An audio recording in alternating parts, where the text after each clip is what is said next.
Bueno, buenas tardes a todos y también a aquellos que nos ven desde el directo.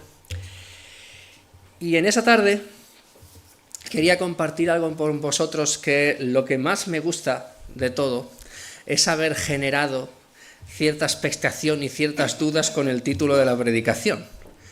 Porque me venían varios y decían, te has equivocado con el título. Y yo cada vez estaba más contento y más feliz porque digo, no.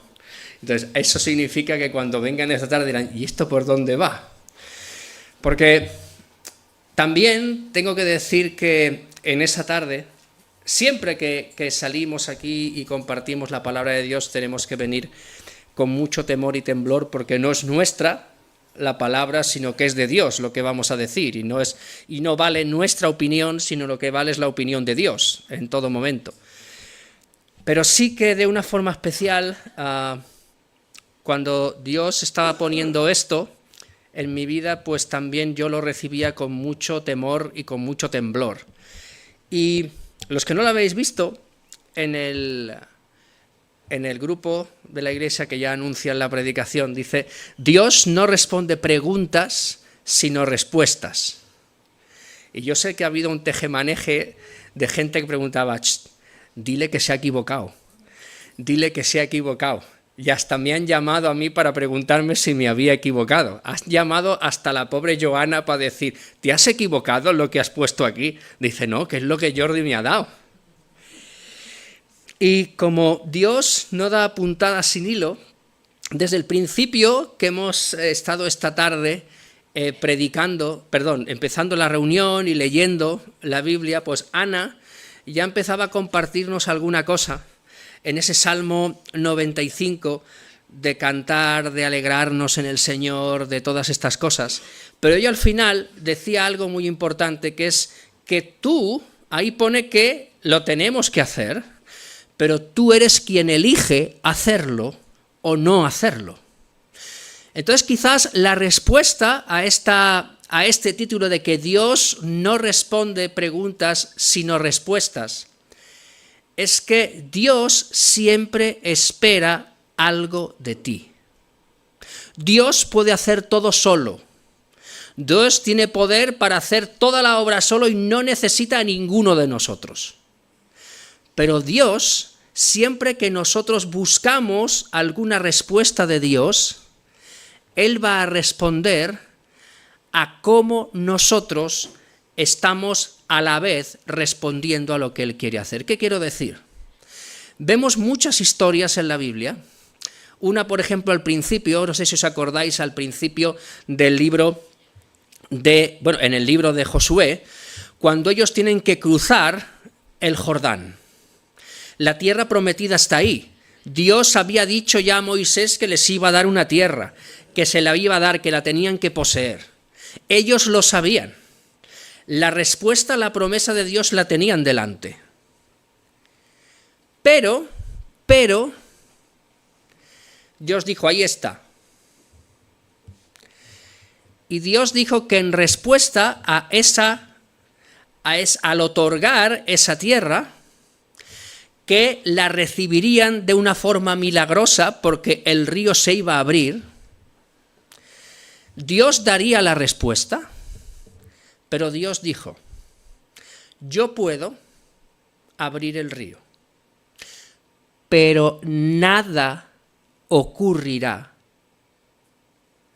Escuchemos bien, nada ocurrirá hasta que vosotros no hayáis puesto los pies dentro del río. Y allí tuvieron que entrar los sacerdotes con el arca delante de los demás y confiando en el Señor, dar una respuesta a lo que Dios decía, plantar sus pies dentro, y ahí Dios respondería y actuaría conforme a su voluntad.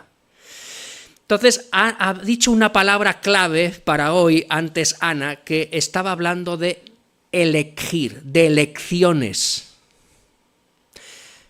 Otro ejemplo, y antes de entrar en la predicación, otro ejemplo para que lo veáis pillando. Josafat, que decimos muchas veces, era un rey de Israel que venía una gran multitud en contra de él. No sabía qué hacer. Y Dios le dijo, bueno, hoy esta vez voy a actuar yo.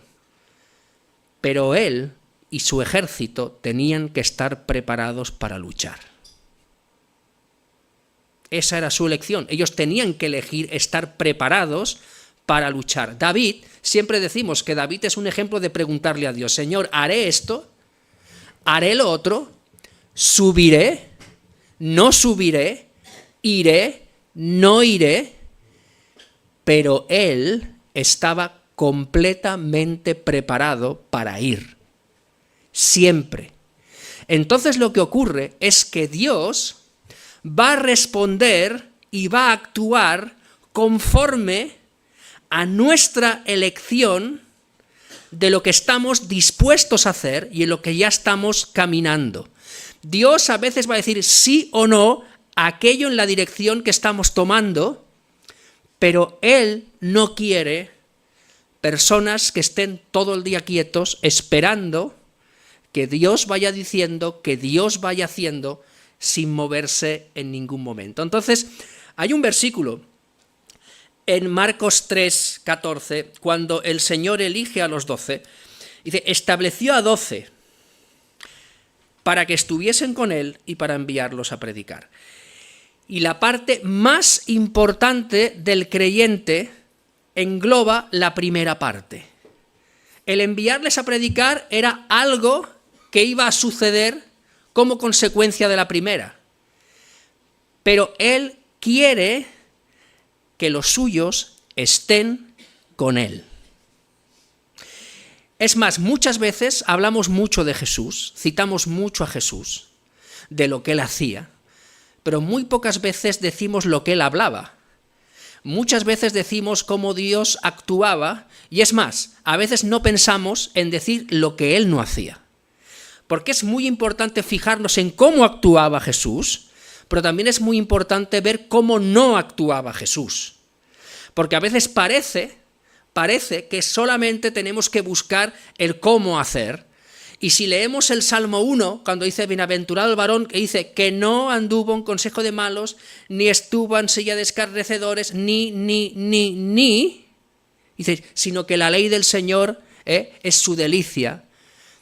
Fijaros que en ese Salmo 1 nos habla de lo que el creyente no hace. No hace. Pero es cierto que es imposible actuar conforme a la voluntad de Dios si no estamos al lado del Señor. Y esa es tu elección. Pero vamos a ver que implica muchas cosas. Si vamos al libro de Filipenses 1, los versículos del 9 al 11, y nos quedaremos un momento en Filipenses 1, del 9 al 11. Pablo, hablando a los filipenses, dice: y esto pido en oración, que vuestro amor abunde aún más y más en ciencia y en todo conocimiento, para que aprobéis lo mejor, a fin de que seáis sinceros e irreprensibles para el día de Cristo, llenos de frutos de justicia que son por medio de Jesucristo, para gloria y alabanza de Dios. Fijaros que él habla de que nosotros como creyentes estamos llamados a comprobar y a probar lo mejor. Esa es nuestra parte. Muchas veces vivimos una vida mediocre porque no sabemos lo que es lo mejor. Muchas veces estamos contentos, nos contentamos con una comida rápida porque no sabemos lo que es una buena comida. Y vivimos de esta manera. Y aquí Pablo está diciendo que tenéis que aprobar lo mejor, que eso nos hará sinceros, irreprensibles y nos llenará de frutos de justicia. Esos frutos que tenemos que dar, por supuesto, son por medio del Señor, pero dan gloria a Dios. Y yo me preguntaba, cuando leía este versículo que Pablo mismo escribe, ¿qué hizo él para eso? Pablo sabemos que humanamente era alguien que probó humanamente lo mejor. Era una persona muy bien preparada, era una persona muy culta, una persona con mucha capacidad para hacer de todo, una persona bien reconocida en su tiempo. Pero en el capítulo 3, a partir del 7, cuando él habla de quién era él, de todos sus méritos, de todos sus estudios, de su genealogía, porque era un judío de pura raza, dice: pero cuántas cosas eran para mí ganancia, y las he estimado como pérdida por amor de Cristo. Y ciertamente aún estimo todas las cosas como pérdida por la excelencia del conocimiento de Cristo Jesús mi Señor, por amor del cual lo he perdido todo, y lo tengo todo por basura para ganar a Cristo, y ser hallado en Él, no teniendo mi propia justicia que es por la ley, sino la que es por la fe de Cristo, la justicia que es de Dios por la fe, a fin de conocerle y el poder de su resurrección y la participación de sus padecimientos, llegando a ser semejante a Él en su muerte, si en alguna manera llegase a la resurrección de entre los muertos. No sé, no que lo haya alcanzado ya, ni que ya sea perfecto, sino que prosigo para ver si logro asir aquello, para lo cual fui también asido por Cristo Jesús. Hermanos, yo mismo no pretendo haberlo ya alcanzado, pero una cosa hago, olvidando ciertamente lo que queda atrás y extendiéndome a lo que está delante, prosigo a la meta, al premio del supremo llamamiento de Dios en Cristo Jesús. Aquí empezamos a hablar de elecciones de Pablo. Pablo podía apoyarse en quién era. ¿Era mentira quién era? Judío de judíos, fariseo, era una persona irreprensible en cuanto a la ley, con una buena formación. No, eso lo era y esa formación la tendría siempre. Pero él decía: cuántas cosas para mí eran para mi ganancia, y fijaros lo que dice bien: las he estimado como pérdida.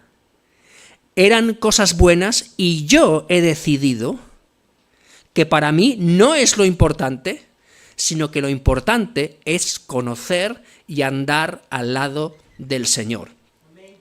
Y también él mismo decía: no pretendo, dice, haberlo ya alcanzado cuando va hacia la meta. Y otra lección: olvidando ciertamente lo que queda atrás y extendiéndome a lo que está por delante. Mirar, la nueva vida en el Señor, cuando nacemos de nuevo, es una vida de aquí para adelante. Y muchas veces vivimos con la mente de atrás. Mirar, cuando Sandra y yo vamos a los centros de rehabilitación, nos encontramos muchísima gente atrapada completamente por su pasado y no les deja avanzar. Pero es que nosotros a veces, incluso conociendo al Señor, miramos mucho atrás. Y el otro día vi una imagen que se la pasé a Sandra que me impactó.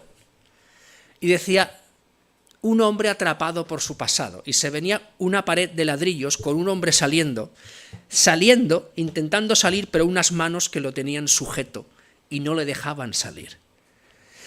Y la vida cristiana, el nuevo nacimiento, es de aquí para adelante. Cuando un bebé nace y sale de la barriga de su madre, es para ir de allí para adelante, no para volverse a meter dentro.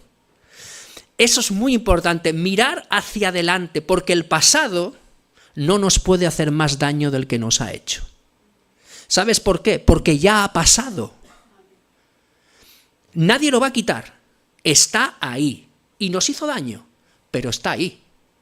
Yo tengo que seguir para adelante. Ahora, si yo traigo el pasado cada día a mi presente, me seguirá haciendo daño.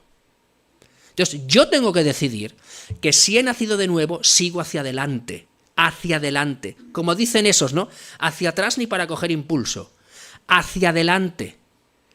Y cuando piense en algo de atrás, solamente para alabar y glorificar a Dios por donde de Él me sacó y por lo que ha hecho de aquí en adelante. Pero eso es una elección que yo hago. Yo tengo que decidir que mi pasado no me ataque más. Tengo que decidir poner mi mirada en el Señor. Tengo que elegir cada día vivir cerca del Señor. Entonces, tengo que descubrir, como decía Pablo, tengo que descubrir lo mejor. Y cuando descubrimos el amor de Dios y la justicia de Dios, nos ayuda a no perder el tiempo. Mirad, cuando yo os decía que yo os lo comparto con mucho temor y temblor, es porque eso me ha causado a mí antes. Mirad, hay mucha obra en la iglesia estéril, mucho hacer que no sirve para nada. Porque, bueno, sí, yo hago tal y la hago para el Señor. Sí, bueno, pero el Señor te ha pedido que hagas esto. Es que a veces yo digo que hago cosas para el Señor las que yo quiero hacer. Y con la etiqueta de que es para el Señor ya está todo bien. Pero es que Dios tiene algo para que tú hagas, pero tiene algo para que tú hagas en el lugar donde tú estás. Porque Dios no está pensando en ti solamente, está pensando en aquellos que quiere alcanzar y que quiere tocar y que quiere restaurar a través de ti. Y eso es una elección mía. ¿Haré lo que yo quiero o me dejaré para que Él actúe conforme a lo que Él quiere hacer a través de mí? Y el diablo lo que quiere hacer es pone mucha ignorancia. Por supuesto la pone en el mundo. El mundo es completamente ignorante. Pero a veces a nosotros también nos hace ignorantes. ¿Sabes una cosa? Cuando nosotros no leemos la Biblia prácticamente nunca, cuando vivimos de circunstancias, de sensaciones, de emociones solamente, y yo no digo que sean malas, cuidado, porque el Señor actúa en medio de circunstancias, con el Señor nos hace, tenemos emociones, pero guiadas y controladas por el Señor, no solamente vivir así. Llega un momento en el que al final no vivimos nada y somos completamente ignorantes de lo que Dios quiere hacer. Y por eso no vamos a buscarle, no nos maravilla, porque no conocemos al Dios que decimos que le hemos entregado nuestra vida. Fijaros que Dios está más preocupado y nos pide más cosas a nosotros que no a la gente que está en el mundo. Y es más, ¿sabes una cosa? Las crisis en nuestra vida no vienen por lo que ignoramos, vienen por lo que sabemos y no hacemos. Como decía, ¿no? Dice, a mí me preocupa más lo que sé que lo que no sé. Porque lo que no sabes, eres completamente ignorante. Pero lo que Dios te pide y lo sabes, y no lo haces, eso es lo que te crea una crisis en ti. Eso que sí que deberías hacer. Y al final hemos visto que Dios siempre nos quiere empujar, nos quiere hacer que estemos con Él. ¿Por qué? Porque tiene un plan con nosotros y a través de nosotros. Pero esas dos cosas las habla con nosotros de una forma diferente. Mirar, no es lo mismo que yo dé una orden a alguien para que haga algo, a que hable con él directamente de su persona, de su vida, de lo que necesita, de cómo está. Es completamente distinto. Fijaros el ejemplo de Elías.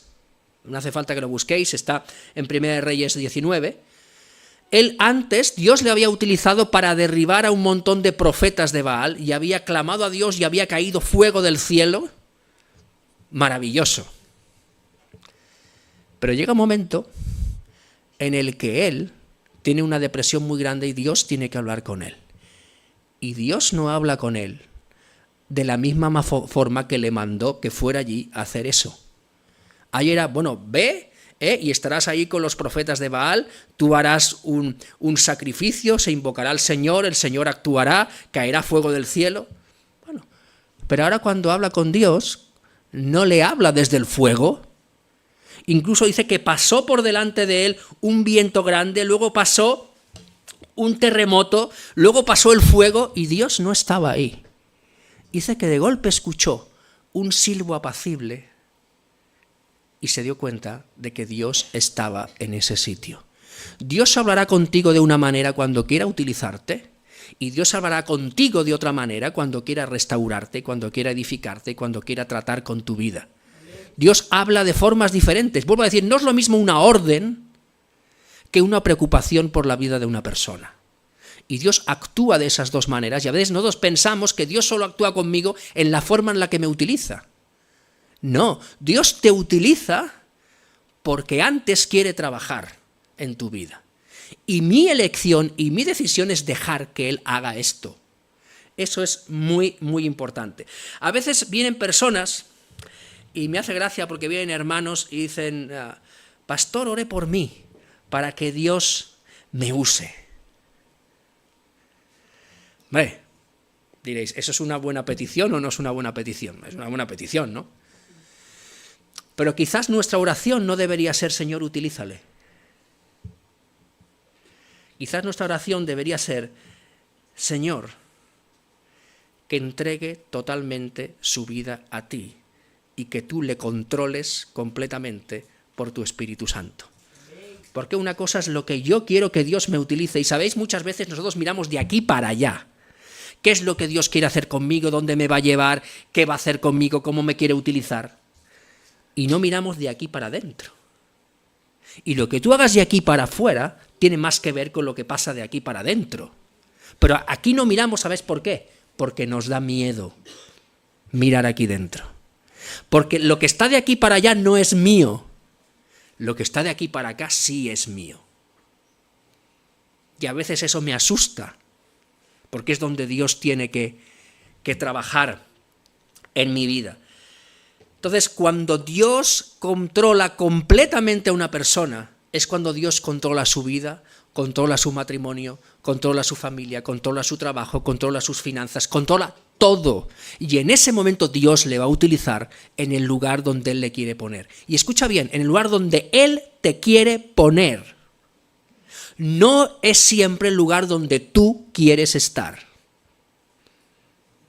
Dios tiene un lugar para ti. Dios tiene unas personas alrededor de ti que ha buscado y no las has elegido tú, las ha elegido Él. Y el sitio es donde Él quiere que tú estés, porque ahí es donde Él te va a bendecir y no donde tú quieres estar. Mucho cuidado. Ahora, claro, estar donde Él quiere que esté es que mi decisión, porque yo le puedo decir que no al Señor. Es más, a veces no le decimos que no audiblemente, pero le decimos que no con nuestras decisiones. Entonces, hay un salmo, el Salmo 103, que solamente cuando se vive de esa forma, leeré solamente algunos versículos para no leerlo entero. Entonces, cuando yo vivo cerca del Señor y yo decido que todo lo tengo por basura, decido entregarle mi vida, decido vivir para conocerle, entonces realmente puedo decir, como dice David en este salmo: bendice, alma mía, al Señor, y bendiga todo mi ser tu santo nombre. Bendice, alma mía, al Señor, y no olvides ninguno de sus beneficios. Él es quien perdona todas tus iniquidades, el que sana todas tus dolencias, el que rescata del hoyo tu vida, el que te corona de favores y misericordias, el que sacia de bien tu boca de modo que te rejuvenezcas como el águila.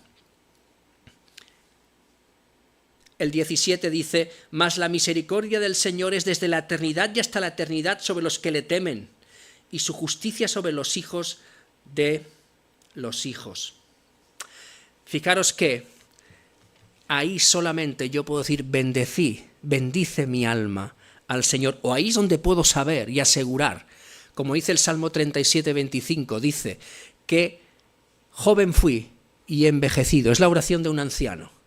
Joven fui y envejecido, no he visto justo desamparado, ni que su descendencia mendigue pan.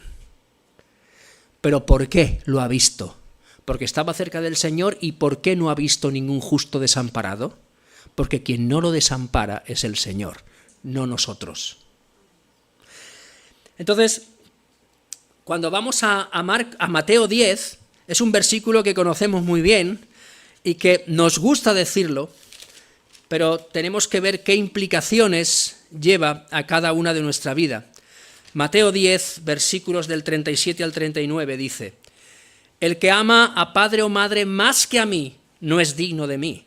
El que ama a hijo o a hija más que a mí no es digno de mí. Cuidado, que aquí no está diciendo el Señor que no tengas que amar a tu madre o a tu padre. Sí los tienes que amar. No dice el Señor que no ames a tus hijos. Sí los tienes que amar. Pero dice, cuidado si les amas más que a mí. Porque Dios sabe que cuando Él es el primero, todas las cosas se ponen en su sitio. Entonces dice, y el que no toma su cruz y sigue en pos de mí, no es digno de mí. El que haya su vida la perderá. Y escucha bien, y el que pierde su vida por causa de mí, la hallará. Perder para ganar. Perder mi vida para ganar mi vida. Y eso lo que implica es que yo digo no a mi vida, no a lo que quiero hacer, y sí obedezco a lo que dijo el Señor en Marcos 3, que dice, yo los he llamado primeramente para que estén conmigo. Yo decido con quién quiero estar y con quién quiero pasar el tiempo. A quién quiero escuchar, qué es lo que quiero ver, todo eso lo elijo yo. Y ahí es donde tenemos que trabajar. Hoy vivimos un tiempo en el que la gente le gusta ser popular, le gusta ser conocido, le gusta que le vean, le gusta que les alaben. Pero ¿sabes una cosa? Si tu objetivo es que la gente te conozca, eso solamente te empuja hacia el trono del yo. Yo soy, yo. En cambio, si nos negamos a nosotros mismos, como estaba hablando el Señor, eso nos lleva y nos empuja para la cruz. Y la cruz es un lugar concreto y algo importantísimo en la vida del creyente, como veremos hoy. Y no solamente por lo que ocurrió, sino por lo que tiene que ver en nuestra vida. Entonces, nuestra autoridad como creyentes no está en lo bien que hagas tu ministerio, no está ni en la cantidad de ministerios que hagas, ni en la iglesia que vayas, ni el dinero que des en la ofrenda. Lo que a nosotros nos da autoridad es nuestra obediencia a la palabra de Dios y nuestra intimidad con Él, el conocerle, el hablar de verdad en su nombre. Hubo un hermano que dijo una frase que me gustó mucho, un pastor brasileño dice: estamos llamados a representar a Dios, no a sustituirle. Somos representantes de Dios, no hacemos su trabajo. Porque si tú quieres hacer el trabajo de Dios, te vas a frustrar de una manera increíble, porque no estás capacitado para hacerlo. Aún gracias que Dios te quiera utilizar. Es tiempo en nuestra vida de aprender y es tiempo de dejarnos ser utilizados por Dios. Mirar, últimamente hablamos mucho de la juventud, de lo que necesita, comparamos lo que estamos viviendo ahora con lo que vivíamos nosotros hace 30 años, cuando éramos un poquito más jóvenes que ahora, solamente. Pero fijaros que en Tito 2, nos dice una cosa muy interesante, porque es tiempo de aprender y es tiempo de dejarte utilizar, y de dejarte utilizar en la vida práctica, no solamente con la teoría. Mirad, os voy a decir una cosa, yo estoy cansado de la teoría. Hay mucha teoría y muy poca práctica. Y al final lo que te hace conocer de verdad es la práctica, no el saber. Y dice el capítulo 2, pero tú habla lo que está de acuerdo con la sana doctrina. Hemos visto que esa autoridad que tenemos es porque está ahí puesto, porque Dios lo ha dicho. Los ancianos, los hombres que ya somos entrados en años, o vamos a poner aquí, los que ya somos un poco más mayores, que sean sobrios, serios, prudentes, sanos en la fe, en el amor y en la paciencia. Eso es cosas de cómo eres, no cosas que tú sabes. Cómo eres, cómo es tu carácter. Y aquí nos está hablando a nosotros, hombres. ¿Cómo podemos enseñar a los que vienen detrás? Primeramente, yo me voy a fijar en una vida que me atraiga. En una vida que me atraiga. Yo lo he dicho aquí muchas veces, había un hermano que está con el Señor, que ese hombre daba mucha paz, mucha tranquilidad cuando hablaba con él. Y ese hombre tenía, pues yo qué sé, si yo tenía 20 años o 20 y pico, él ya tenía 60 y no sé cuántos. Pero quería ir a hablar con él. Es que me atraía su vida, me retaba su vida. Yo veía una pasión en su vida y un tal que yo decía, esto es maravilloso. Y yo decidía, entre comillas, perder el tiempo estando al lado de esa persona. Y me transmitía todas estas cosas. Pero cuidado, las mujeres, asimismo sean reverentes en su porte, no calumniadoras, no esclavas del vino, maestras del bien, que enseñen a las mujeres jóvenes a amar a sus maridos y a sus hijos, a ser prudentes, castas, cuidadosas de su casa, buenas, sujetas a sus maridos, para que la palabra de Dios no sea blasfemada. Lo que está diciendo aquí es, hermanos y hermanas, tenéis que dejaros usar y tenéis que a partir de vuestra vida enseñar a los que vienen detrás a vivir como yo quiero que viváis. no con lo que decís, con lo que hacéis. Porque si alguien me viene aquí y me dice, yo me gozo mucho en el Señor, voy a decir, pues vaya gozo tienes tú. Pues me da unas ganas de estar contigo que me muero, vamos, que me muero. No, decía Pablo en Filipenses 1, tenéis que probar lo mejor. Si tienes lo mejor, lo tienes que mostrar, lo tienes que vivir, lo tienes que te tiene que salir por los poros decirlo. Si no, es que no conocemos realmente al Señor. Y además tenemos que saber que tú y yo no somos nadie, pero somos hijos de Dios por la misericordia de Él. Fijaros que dice en 1 Corintios 1, del 27 al 29, sino que lo necio del mundo escogió Dios para avergonzar a los sabios, y lo débil del mundo escogió Dios para avergonzar a lo fuerte, y lo vil del mundo y lo menospreciado escogió Dios, y lo que no es para deshacer lo que es, a fin de que nadie se jacte en su presencia. ¿Cómo nos vamos a jactar en su presencia si sabemos que no somos nada? Si nuestro valor nos lo da Él. ¿Cómo nos vamos a jactar? Dice, yo voy a utilizar lo que no es para que sea. Pero ¿sabes una cosa? Todo y conociendo al Señor, tenemos que ser conscientes de nuestras flaquezas. Sí, yo tengo que reconocer, como dice el Señor, que todo lo puedo en Cristo que me fortalece. Por supuesto que sí. Pero ¿cómo lo puedo yo? ¿En qué? En Cristo, no por mí.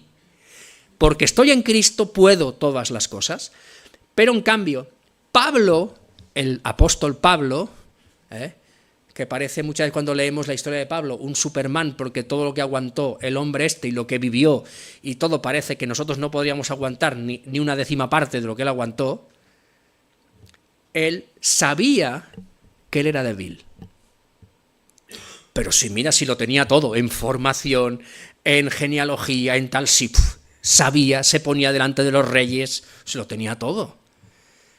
Pero él tuvo que saber y entender, como le decía el Señor, mira Pablo, a ti, bástate mi gracia, porque mi poder se perfecciona en tu debilidad. Y él dice, pues me gozaré más en mis debilidades, porque cuando soy débil, soy fuerte, porque es el poder de Dios el que actúa a través de mí. ¿Tú quieres ver el poder de Dios actuar en ti y a través de ti? Pues tienes que reconocer que eres débil. Eres débil. Pero no reconocer que eres débil como una excusa. No puedo hacer nada porque soy débil. No, es decir, soy débil, pero voy a alcanzar lo que Dios me quiere dar porque Dios va a actuar a través de mí. Y no va a haber nada en mí que obstruya el poder que Dios quiere mover a través de mí. Entonces, tenemos que reconocer que nuestra vida ha ido al Señor siendo una ruina. Parece que siempre hemos sido así. Y sabes, a veces creo que no tenemos pasión ni compasión por los que están fuera porque pensamos que siempre hemos sido creyentes. Siempre ha sido así, ya me he estado bien. ¿Perdona? ¿Dónde estabas tú cuando no conocías al Señor? ¿De dónde te sacó el Señor?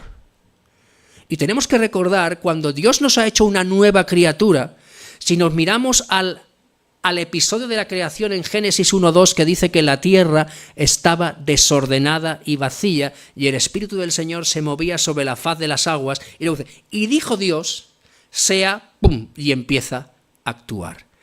Dios actúa en una vida que reconoce que está completamente desordenada y vacía. Porque donde no hay nada, donde sacar, es donde Dios pone todo lo que hace falta. Pero esto vuelvo a decir, hay un reconocimiento por mi parte. Y mirar una frase que me dolió mucho. Hace poco la escuché. Un hermano decía, hoy lo más difícil es encontrar a un hombre que quiera servir a Dios sin querer nada a cambio.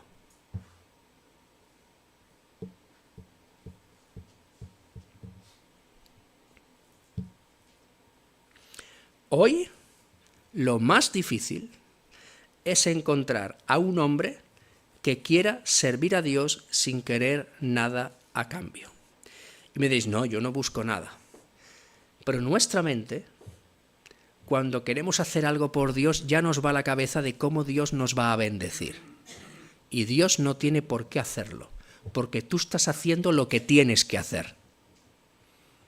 Cuando tú vas al colegio y sacas buenas notas, no vienen ahí y te dan un premio, o no deberían darte un premio, porque haces lo que tienes que hacer. Si tú estás en el trabajo y cumples con tu trabajo, estás haciendo lo que tienes que hacer. Entonces, cuidado, porque todo eso lo que demuestra es que aún siendo creyentes, las obras de la carne están ahí y nos están cada día aprisionando. Y dice el Señor en Gálatas 5 que la carne, la lucha de la carne es contra el espíritu y el espíritu contra la carne. ¿Para qué? Para que no hagamos lo que queremos hacer. Y los frutos del espíritu, ¿cuántos frutos del espíritu hay?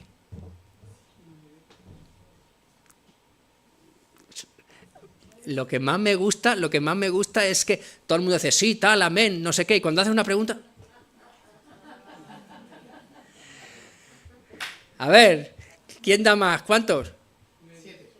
Unos dicen 7. 97. 7, 9, ¿algo más? 22 o 24.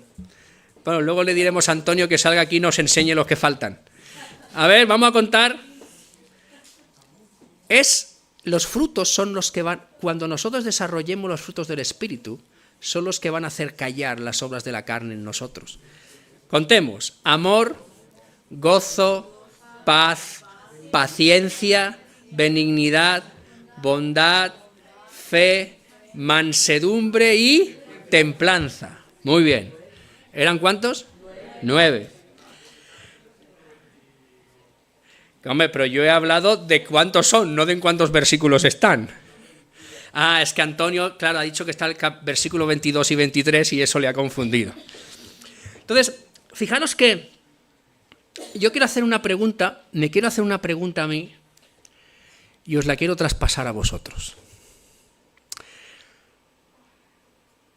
Si yo quiero vivir mi vida,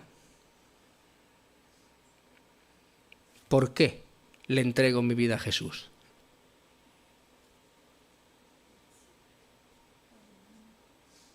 Porque puede hacer cosas que nosotros no somos capaces. Pero la idea es, si yo quiero vivir mi vida como yo la quiero vivir, ¿por qué me tengo que entregar a Jesús? Para vivir mejor.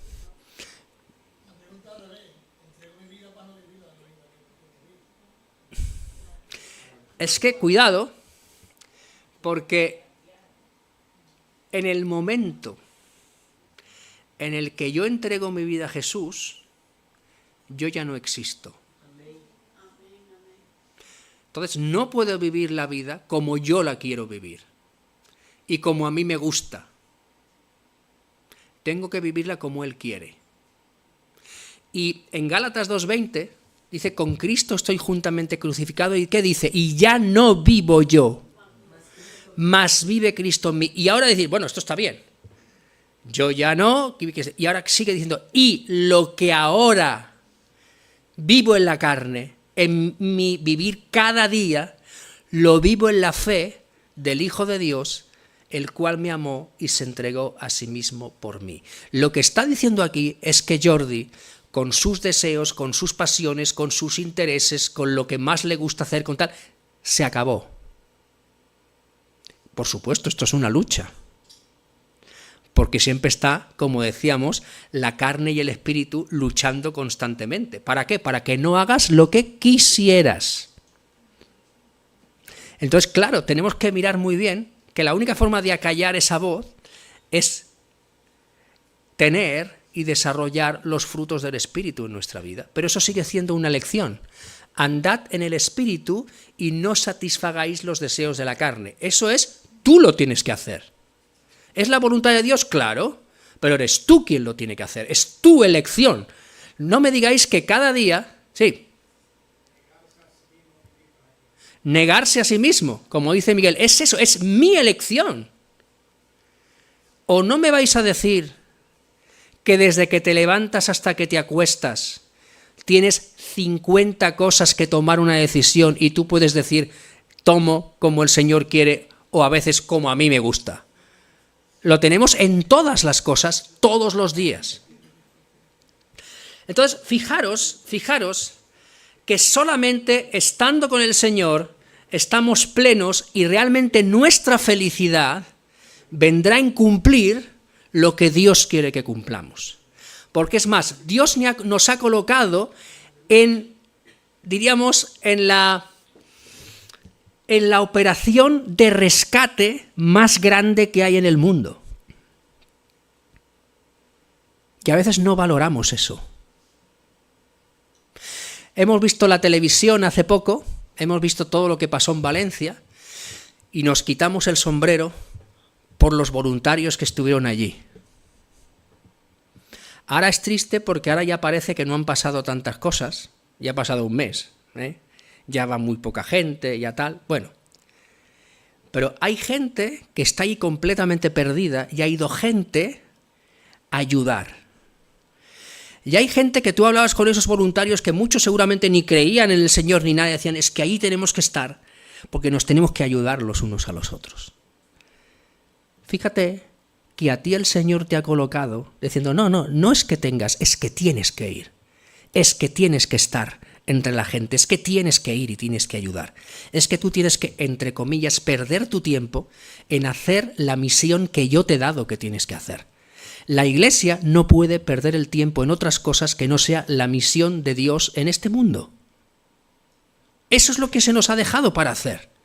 Y en cambio, la Iglesia se ha mirado a sí misma y se está convirtiendo, mejor dicho, en clubs de fin de semana donde somos consumidores espirituales y no hacedores de la obra de Dios. Venimos, recibimos y nos vamos, y hasta el domingo que viene. Y eso no es, porque decía en Tito que tenemos que ser ejemplos de nuestra vida diaria. Tu vida y mi vida no está para ser de la secreta. Está para que sea pública, para que se vea, para que se conozca tu forma de ver, tu forma de pensar, cómo reaccionas cuando te equivocas, cómo pides perdón, cuáles son los valores que tienes en tu vida. Eso es lo que se tiene que ver. Porque si no, ¿de qué vas a hablar? ¿Vas a hablar de Jesús para qué? Si no ven cómo eso ocurre y hace las cosas que tiene que hacer en tu propia vida. Es que no tiene ningún sentido.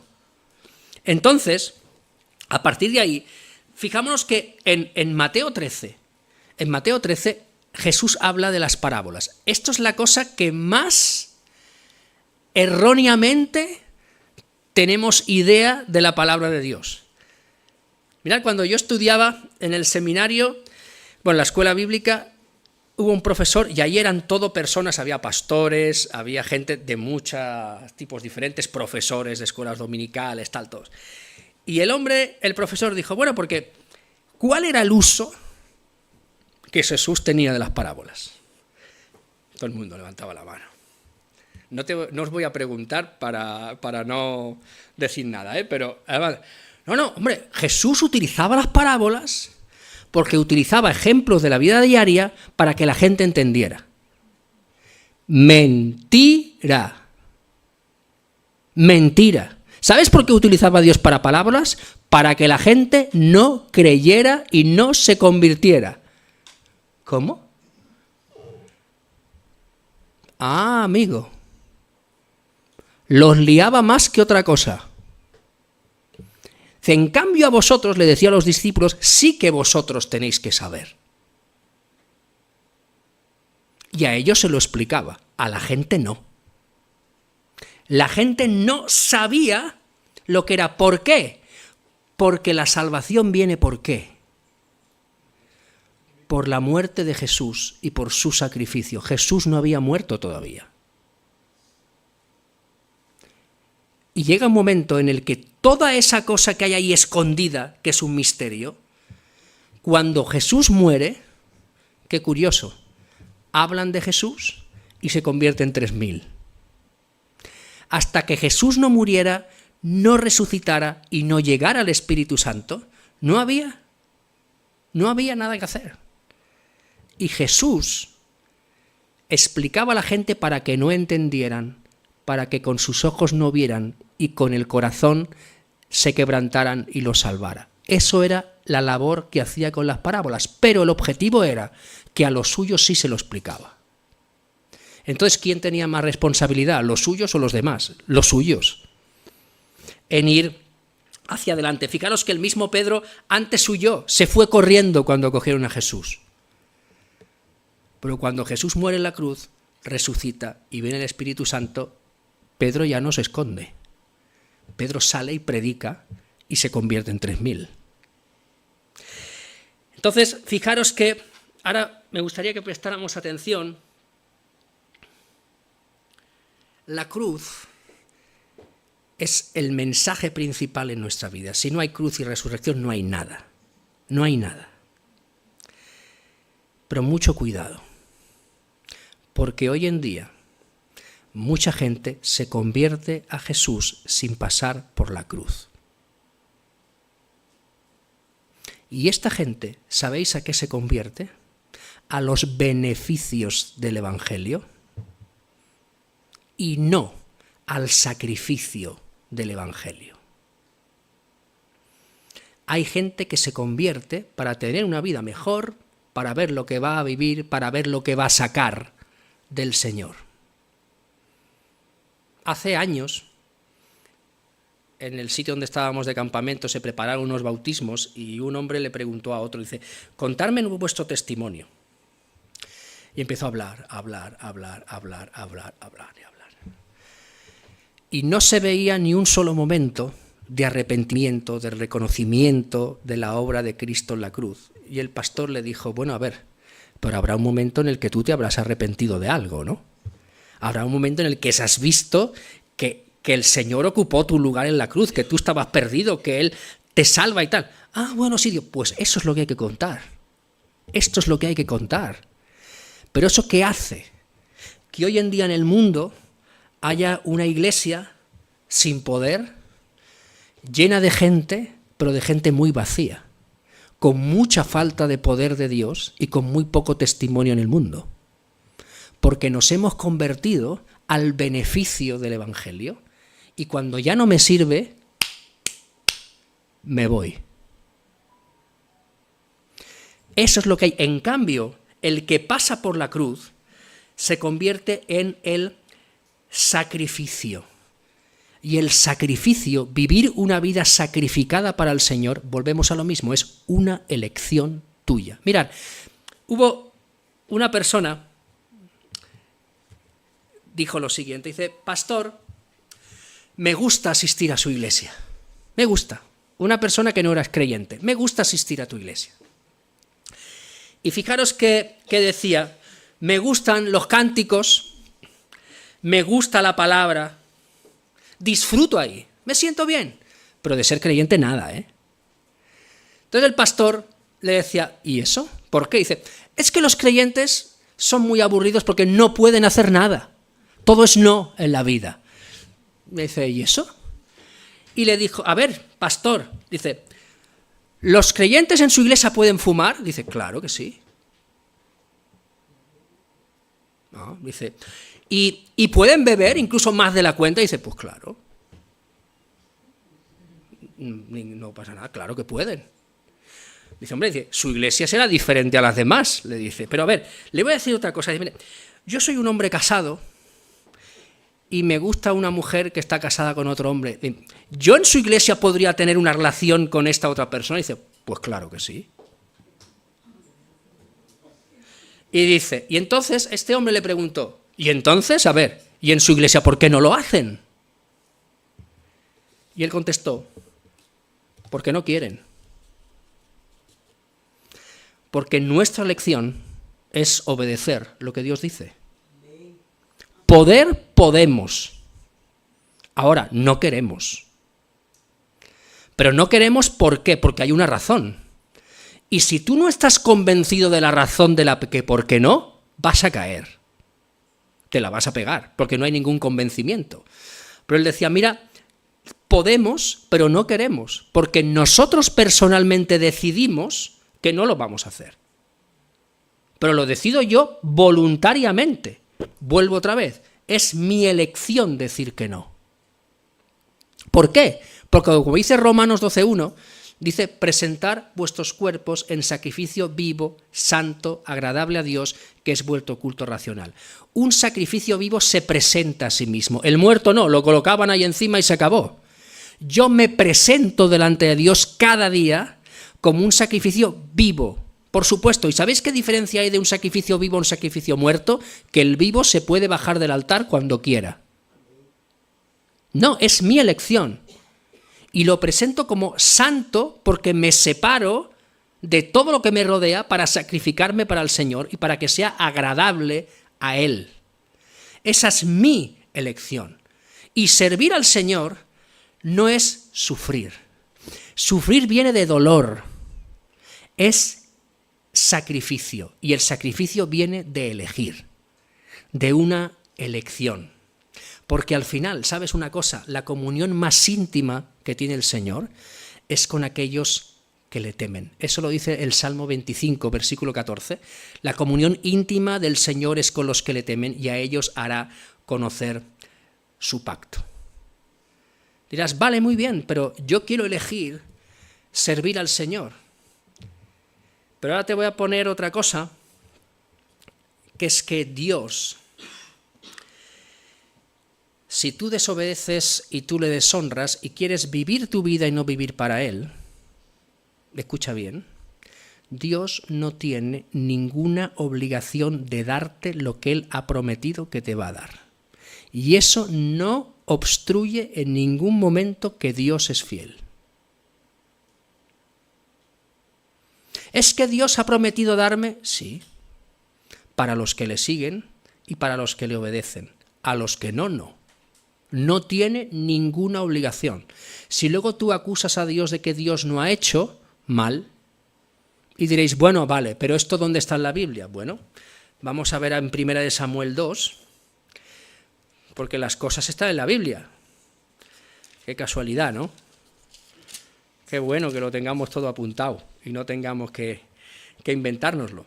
1 Samuel 2, del 27 al 32, está hablando de los hijos de Elí, dos sacerdotes que vivían como querían, que hacían blasfemar a los hijos de Israel sobre los sacrificios al Señor, hacían que los hombres no quisieran dar sacrificios al Señor por su actitud. Dice, y vino un varón de Dios a Elí y le dijo, así ha dicho el Señor, ¿no me manifesté yo claramente a la casa de tu padre cuando estaban en Egipto, en casa de Faraón? Y yo le escogí por mi sacerdote entre todas las tribus de Israel para que ofreciese sobre mi altar y quemase incienso y llevase éfod delante de mí. Y di a la casa de tu padre todas las ofrendas de los hijos de Israel. ¿Por qué habéis hollado mis sacrificios y mis ofrendas que yo mandé ofrecer en el tabernáculo? Y has honrado a tus hijos más que a mí, engordándoos de lo principal de todas las ofrendas de mi pueblo Israel. Por tanto, el Dios de Israel dice, yo había dicho que tu casa y la casa de tu padre andarían delante de mí perpetuamente. Mas ahora ha dicho el Señor, nunca yo tal haga.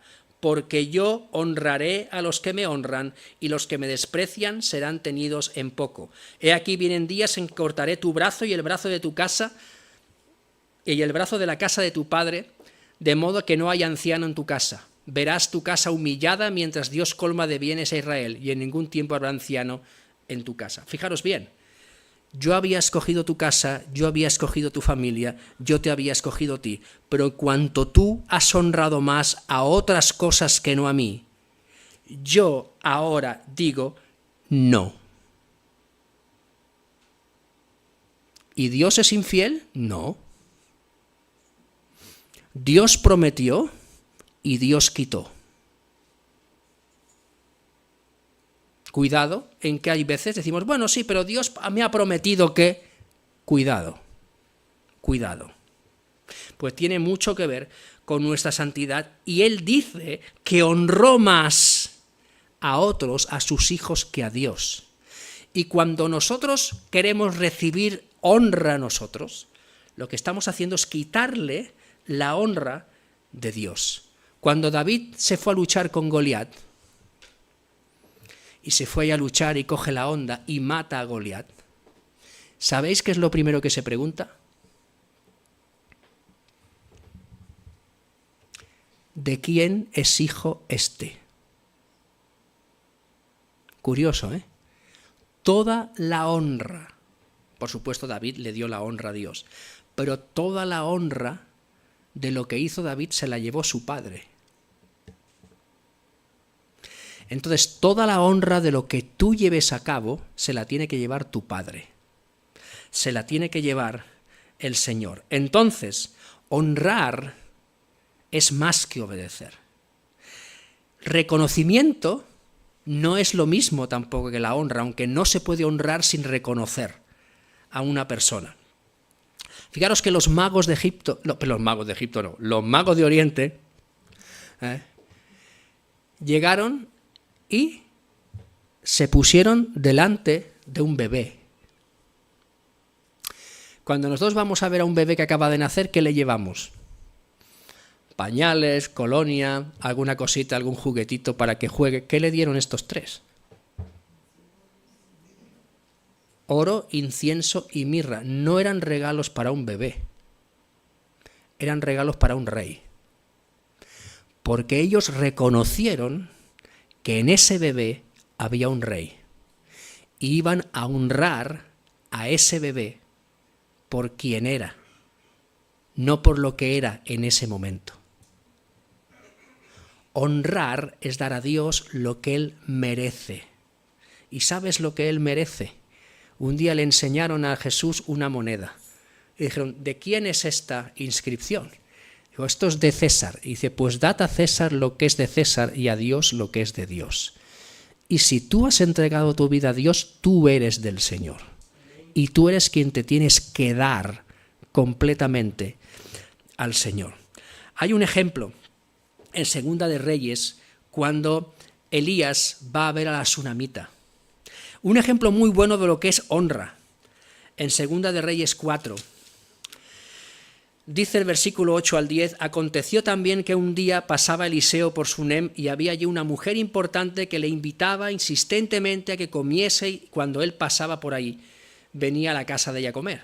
Y ella dijo a su marido, he aquí, ahora yo entiendo que este que siempre pasa por nuestra casa es varón santo de Dios. Yo te ruego que hagamos un pequeño aposento de paredes y pongamos allí cama, mesa, silla y candelero, para que cuando él viniese a nosotros se quede en él. Aquí hay las dos cosas, reconocimiento y honra. La primera, el reconocimiento. Este hombre que siempre pasa por aquí es un varón santo de Dios. Reconocimiento. Honra. Hagamos un pequeño aposento de paredes y pongamos allí cama, mesa y silla y candelero para que cuando él viniera a nosotros se quede allí. El reconocimiento es quién eres. La honra es ofrecerte lo mejor para que estés conmigo. ¿Y qué decía Jesús al principio? Los he escogido primeramente para que estén conmigo. Y tú tienes que ponerle la parte principal de tu vida, de tu casa, de todo al Señor para que Él llegue, esté allí, se ponga allí y habite allí en medio de nosotros.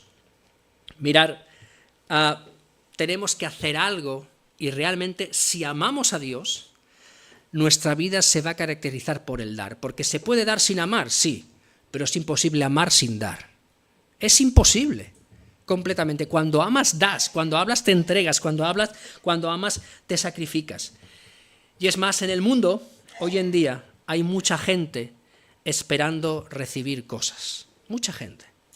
No sé si os acordáis de la alimentación de los 5.000. Había mucha gente allí esperando recibir. Pero qué curioso, eran muy pocos los que estaban para repartir. Y es curioso que la necesidad de la mayoría siempre se ve respondida por la fe de una minoría. La fe, de decir, repartir esto que yo os doy, fue la que alimentó a toda la multitud. Y en el mundo hay mucha gente que espera recibir y somos muy pocos los que tenemos que dar. Pero tenemos que salir y movernos y dar confiando que nuestra bandeja de panes y de peces no se acabará hasta que hayamos dado de comer a todos los que tenemos que dar de comer. Esa es nuestra parte. Fijaros que también, hablando de Sodoma y Gomorra, decía el Señor, Señor, si hay tantos justos en la ciudad, no la voy a destruir, Señor. Y al final llega, y si hubiera 10 justos en la ciudad, ¿tú la destruirías? Y dice, no. Y fíjate lo que aprendemos de esto, que Dios no destruyó a una generación, a un pueblo entero allí, porque había muchos impíos. La destruyó por la ausencia de justos. Si hubiera habido 10, no la hubiera destruido.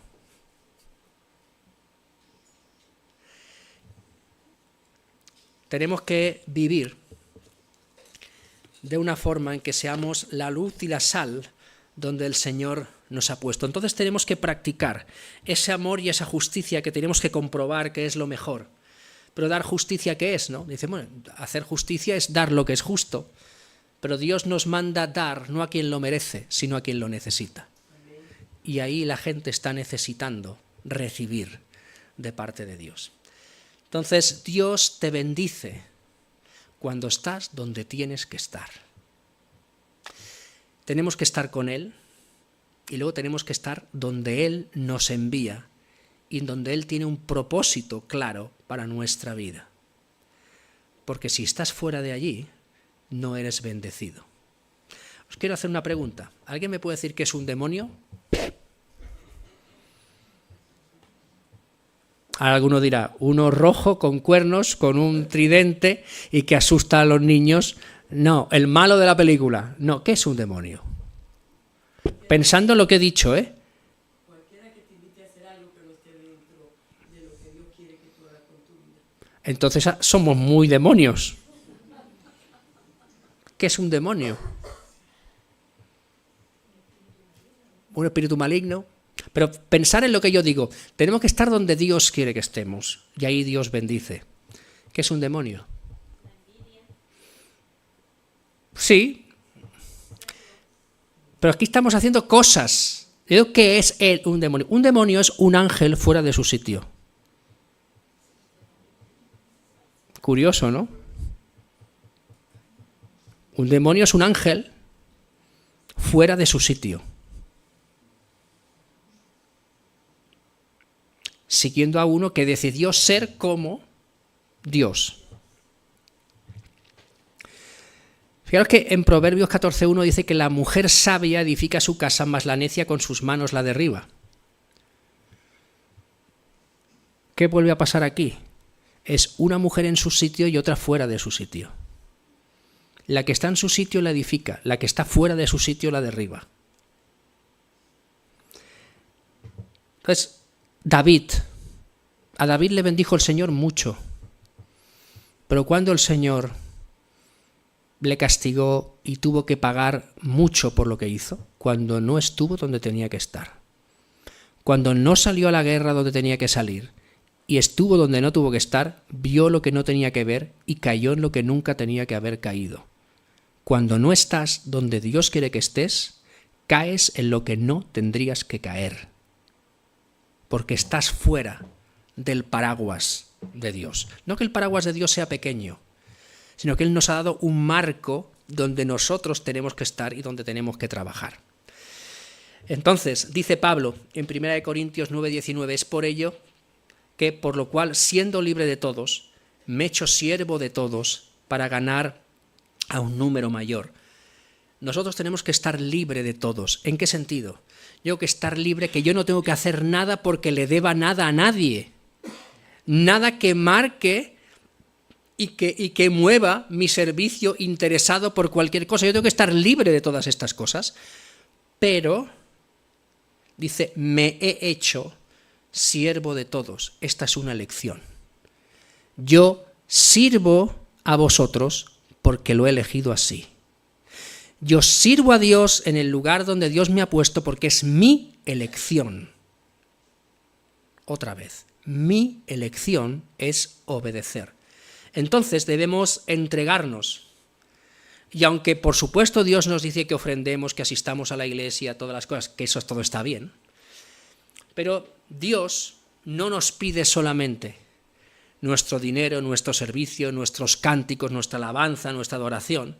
En la Biblia dice que Él pide una cosa, una sola cosa.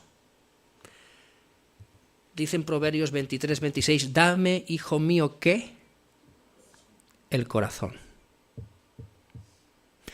Dios no pide tus habilidades, Dios no pide tu voluntad, Dios pide tu corazón. Porque dice que guardemos nuestro corazón porque de él mana la vida. Es de donde salen los deseos, las buenas intenciones, las malas, las emociones, los hurtos, los asesinatos, todas las cosas buenas y malas salen del corazón. Y si tenemos que obedecer, como decía al principio, y Jesús decía, yo os he dicho primeramente que estéis conmigo, estar conmigo es darme tu corazón. Yo lo que te pido es tu corazón. Y tu corazón implica toda tu vida. Porque aunque no hable del músculo que está aquí, sino de toda nuestra vida, pero si tiramos del músculo, cuando el músculo se separa, adiós vida. Dame, hijo mío, tu corazón, y miren tus ojos por mis caminos. Dámelo. Entonces, terminando, en esta tarde, vemos que decimos, Dios no responde preguntas, sino respuestas. Dios va a responder en la medida en la que tú estés dispuesto a y preparado a. Mirad, yo estuve muchos años jugando al fútbol. Y por supuesto, en tantos años jugando al fútbol, has sido titular, has sido suplente, has sido de todo lo que implica jugar al fútbol. Y la gente dice, bueno, los titulares son los buenos. Porque un suplente tiene que estar dispuesto a salir, sea cual sea la circunstancia del partido, y hacer lo que tiene que hacer en un momento dado. Tiene que estar siempre a disposición para hacer lo que tenga que hacer, aunque no estuviera en el plan inicial. Y en muy poco tiempo, veis que sale, se mueve un poco y ya tiene que estar preparado para salir. Pero si no estás preparado para salir, te vienen lesiones, te quedas mal, te pasan 1000 cosas. Dios quiere nuestra vida, nuestro corazón, quiere que estemos con Él, pero quiere que estemos preparados para cualquier momento que Él diga ahora. Y el estar preparado es una elección. Es que yo me ejercito en las cosas del Señor. Leo su palabra, oro, le busco, decido estar con Él cada día. Cada día. Quiero desarrollar los frutos del Espíritu en esa lucha que tengo cada día con la carne. Tengo que entender que yo ya no tengo vida propia porque yo decidí voluntariamente entregar mi vida a otra persona. Y yo voluntariamente, en el servicio al Señor, me hago esclavo para servir a todos los demás, para honrar y glorificar al Señor. Entonces, cuando Dios diga, tengo esto de ahí delante para ti. Señor, ¿lo tienes para mí? Sí, yo te he prometido que lo tengo para ti. Y yo te lo voy a dar, pero nada ocurrirá hasta que tú des un paso. Dios prueba y marca nuestra fe constantemente. Es muy bueno orar. Y aquí oramos por Morón, por la gente que crea en el Señor y tal, pero tú si no sales ahí, no va a ocurrir nada. Y Dios quiere que vivamos una vida no con mi misión, Él es quien me llama, no utilizar su llamado para hacer lo que yo quiera, sino diríamos que no es que yo tengo la misión de Dios, la misión de Dios me tiene a mí. Me coge así, me mete dentro de la misión y tú tienes que realizar eso para lo que Dios te ha llamado.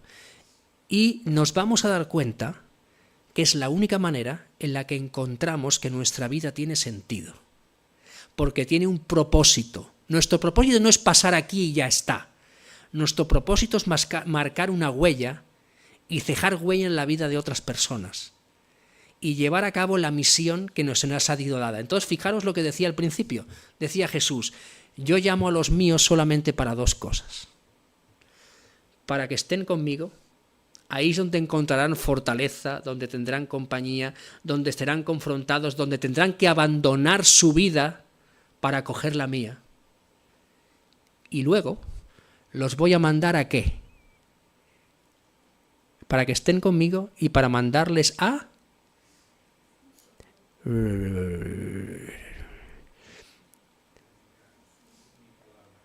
para mandarles a predicar. Eso es lo que implica toda tu vida. Toda tu vida. Felipe no sabía dónde iba. Felipe estuvo dispuesto a dejar Samaria con mucho éxito, con muchas conversiones, para tirar por un camino que no había nadie. Y cuando Felipe respondió y estuvo dispuesto, Dios le puso una vida de un etíope delante para que él le hablara a él. Pero Felipe tuvo que responder, tuvo que obedecer.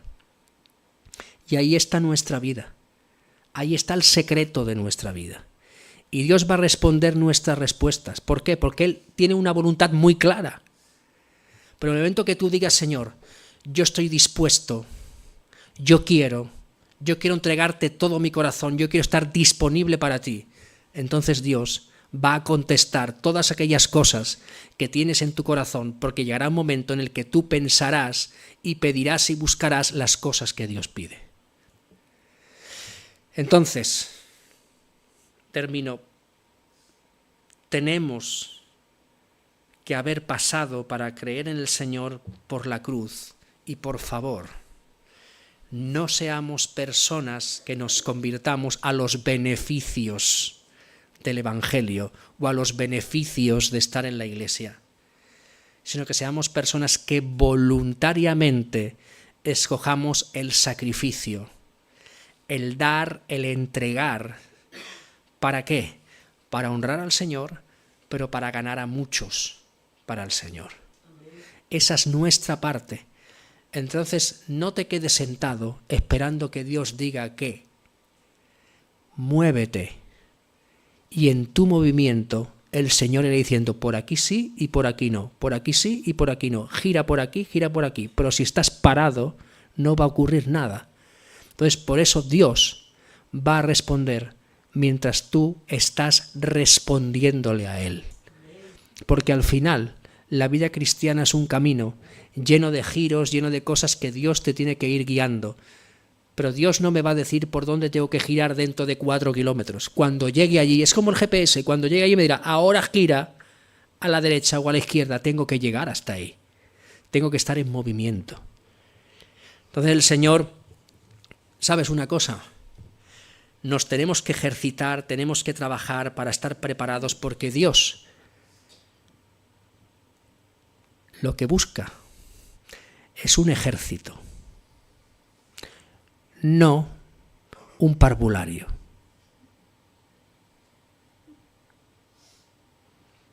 Un ejército está siempre preparado para salir.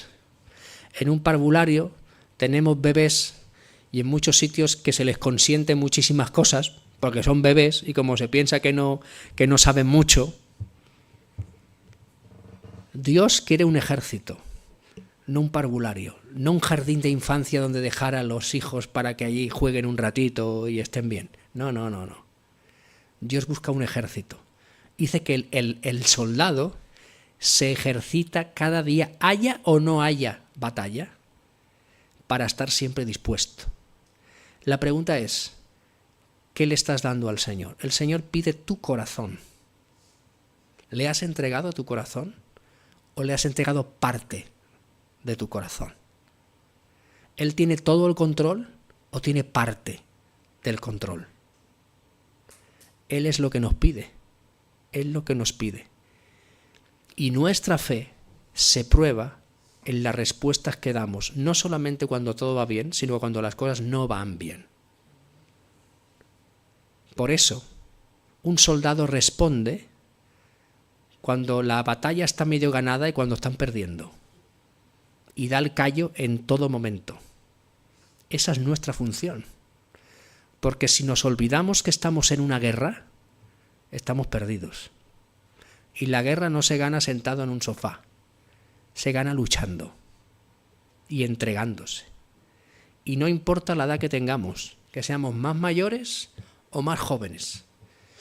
Quieras o no, este es el ejército que Dios ha querido para batallar la batalla de Morón.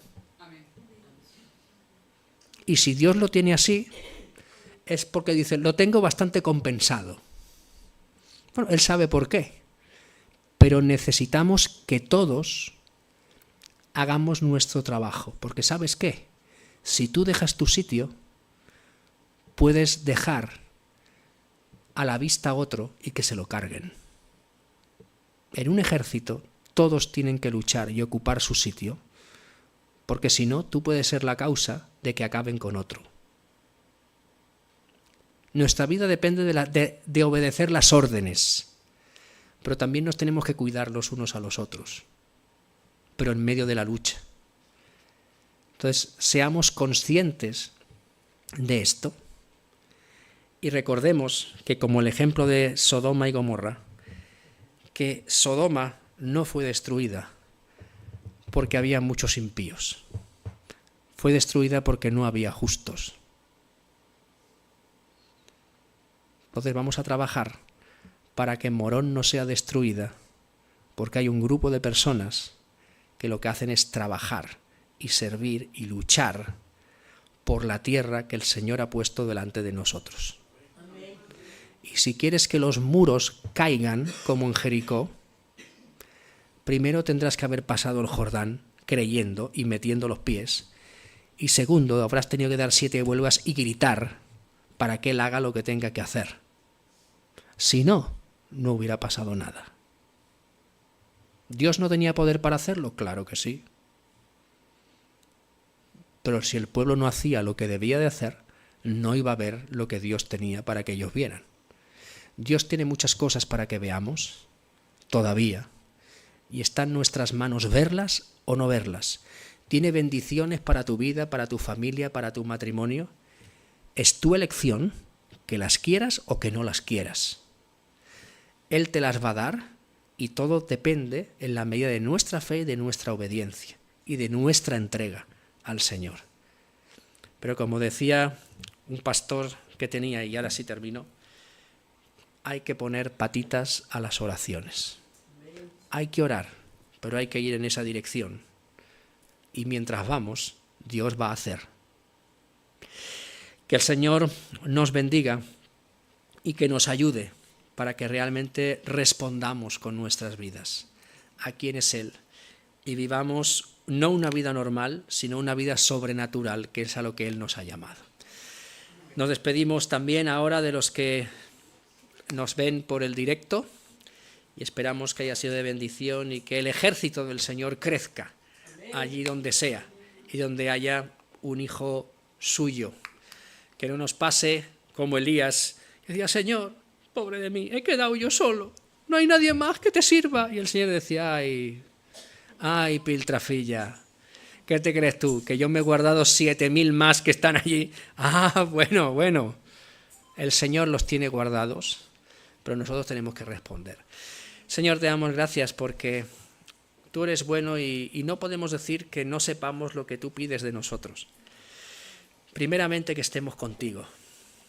Señor, eso es lo más importante, porque contigo es donde se abre el mar, contigo es donde se calma la tormenta, contigo es donde hay resurrección, contigo es donde hay sanidad, contigo es donde hay propósito para nuestra vida. Señor, y que sepamos negarnos a nosotros mismos, que sepamos acercarnos a ti y buscar tu voluntad, Señor, y comprometernos, escoger cumplirla, escoger hacerla. Señor, y también dices que para mandarnos a predicar. Señor, que realmente no podamos callar y que realmente seamos estos soldados que luchan para conquistar la tierra donde tú nos has puesto. Y Señor, la tierra no es un trozo de terreno, sino que son vidas de personas. Que trabajemos, Señor, que nos entreguemos. Señor, para ganar a otros para ti. Y Señor, que no nos escondamos, que no seamos cristianos secretos, sino que expongamos a la luz toda nuestra vida. Señor, para que la gente vea cuál es el cambio y la transformación que tú haces en nuestra vida, la sanidad, la restauración. Señor, que vean que somos personas igual que los demás, con los mismos problemas, con las mismas situaciones, pero que contamos contigo y eso marca toda la diferencia. Que no sea algo que digamos, sino que sea algo que se vea. Y queremos, Señor, alabarte en esa tarde y, Señor, queremos entregarte nuestro corazón. Te alabamos, Señor, y te bendecimos y te pedimos que tú sigas haciendo esa obra magnífica que empezaste en cada uno de nosotros. En el nombre de Jesús. Amén. Amén. Hola, ¿qué tal? Mi nombre es Jordi y soy uno de los pastores aquí de la Asamblea Cristiana de Morón. Y quería agradecerte el hecho de que hayas estado con nosotros en este día participando en este culto online y espero que haya sido bueno para tu vida. Además, también decirte que estaríamos encantados no solo de conocerte, sino también de atenderte ante cualquier duda o pregunta que puedas tener. Y nos encantaría que nos escribieras a una dirección de correo electrónico que verás justo aquí debajo. También quería aprovechar la oportunidad para decirte que si nos escribes, te vamos a hacer llegar una porción de la Escritura como un regalo para ti, esperando que pueda también cambiar y transformar tu vida. Que el Señor te bendiga.